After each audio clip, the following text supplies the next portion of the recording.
একাদশীর ব্রত কথা ও মাহাত্ম্য। রাধে রাধে, জয় শ্রীকৃষ্ণ। একদিন মহারাজ যুধিষ্ঠির বললেন, হে জনার্দন, আমি বহু ধর্ম ও ব্রতের কথা শুনেছি। এখন পুরুষোত্তম মাসের সর্বপাপ বিনাশিনী ও পূর্ণদায়িনী শুক্লপক্ষিয়া পদ্মিনী একাদশীর কথা আমার কাছে বর্ণনা করুন, যা শ্রবণ করলে পরম পদ প্রাপ্ত হওয়া যায়। ভগবান কৃষ্ণ বললেন, দশমীর দিন থেকেই ব্রতের শুরু হয়। কাঁসার পাত্রে ভোজন, মুসুর, ছোলা, শাক এবং অপরের অন্ন ও আমিষ দশমীর দিন বর্জন করতে হয়। পরের দিন প্রাতঃ কার্যের পর সুগন্ধি, ধূপ, দীপ, চন্দনাদি দিয়ে ভগবানের পূজা করতে হয়। রাত্রিতে জাগ্রত থেকে ভগবানের নাম গুণকীর্তন করতে হয়। এখন এই ব্রতের একটি ইতিহাস আপনার মনোরঞ্জনের জন্য বলছি। পূর্বে পুলস্ত্য মুনি দেবর্ষি নারদকে এই ইতিহাস বর্ণনা করেছিলেন।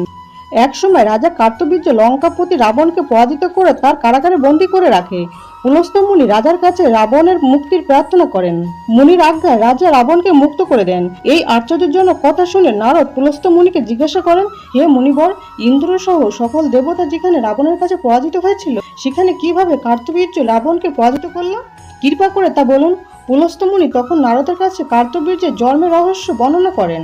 ত্রেতা যুগে হৈহয় বংশে কার্তবীর্য নামে এক রাজা ছিলেন। মহিষ্মতিপুরে তার রাজধানী ছিল। রাজার 1000 পত্নী ছিল, কিন্তু রাজ্যভার গ্রহণের মতো কোনো পুত্র লাভ রাজার ভাগ্যে হয়নি। দেবতাদের আরাধনাতেও সুফল মেলেনি। অবশেষে সাধুদের আজ্ঞা অনুসারে বিভিন্ন ব্রত পালন করলেন, তথাপি রাজা ছিলেন অপুত্রক। মন্ত্রীর উপর রাজ্যভার অর্পণ করে তপস্যায় যাবেন বলে স্থির করলেন রাজা কীর্তবীর্য। রানী মহারাজ হরিশ্চন্দ্রের কন্যা পদ্মিনী ছিলেন অত্যন্ত পতিব্রতা। স্বামীর সঙ্গে তিনিও তপস্যার জন্য মন্দার পর্বতে গমন করলেন। সেখানে তার 10,000 বছর ধরে কঠোর তপস্যা করলেন, কিন্তু তবুও কীর্তবীর্য পুত্রের সুখে বঞ্চিতই রইলেন। রানী পদ্মিনী মহাসাধী অনুসূয়াকে জিজ্ঞাসা করলেন, হে সাধী, পুত্র লাভের জন্য আমার স্বামী 10,000 বছর তপস্যা করেও বিফল হয়েছে। এখন যে ব্রত পালনে ভগবান প্রসন্ন হন এবং অতি শ্রেষ্ঠ পুত্র লাভ হয়, এমন কোনো উপায় বিধান করুন। পদ্মিনীর প্রার্থনায় অনুসূয়া প্রসন্ন হয়ে বললেন, 32 মাস অন্তরে এক অধি মাস বা পুরুষোত্তম মাস আসে। এই মাসে পদ্মিনী ও পরমা 2 একাদশী। এই ব্রত পালন করলে পুত্রদাতা ভগবান শীঘ্রই প্রসন্ন হন। অনুসূয়ার নির্দেশে পদ্মিনী পরম শ্রদ্ধায় এই একাদশী ব্রত পালন করলেন। সেই ব্রত সন্তুষ্ট হয়ে স্বয়ং ভগবান গরুর বাহনে আহরণ করে পদ্মিনীর সম্মুখে উপস্থিত হলেন। ভগবান বললেন, হে ভদ্রে, আমি প্রসন্ন হয়েছি। পুরুষোত্তম মাসের সমান কোনো মাস আমার প্রিয় নয়। এই মাসে একাদশী আমার পরম প্রিয়। তুমি সেই ব্রত যথাযথভাবে পালন করেছো, তাই আমি তোমার ইচ্ছা অনুরূপ বর প্রদান করব। ভগবানের স্তব করে রানী বললেন, হে ভগবান, আমার স্বামীকে আপনি বর দান করুন। ভগবান তখন রাজার কাছে এসে বললেন, হে রাজেন্দ্র, আপনার অভিলষিত বর প্রার্থনা করুন। মহা আনন্দে রাজা বললেন, হে জগৎপতি মধুসূদন, দেবতা, মানুষ, নাগ, দৈত্য, রাক্ষস আদি কেউ তাকে পরাজিত করতে পারবে না এমন পুত্র আমি প্রার্থনা করি।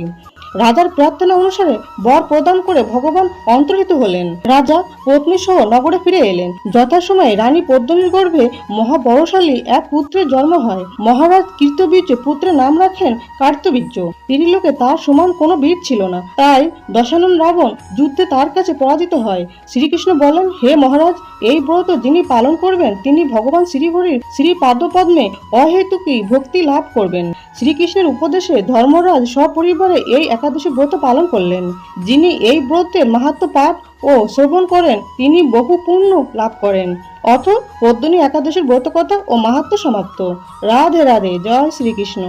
আজকের ভিডিওটি আজ এই পর্যন্ত। সবাই খুব ভালো থাকবেন, সুস্থ থাকবেন। দেখা হচ্ছে আগামী পর্বে। জয় ভগবান কৃষ্ণ, জয় একাদশী মাতার জয়, জয় মা লক্ষ্মী। রাধে রাধে।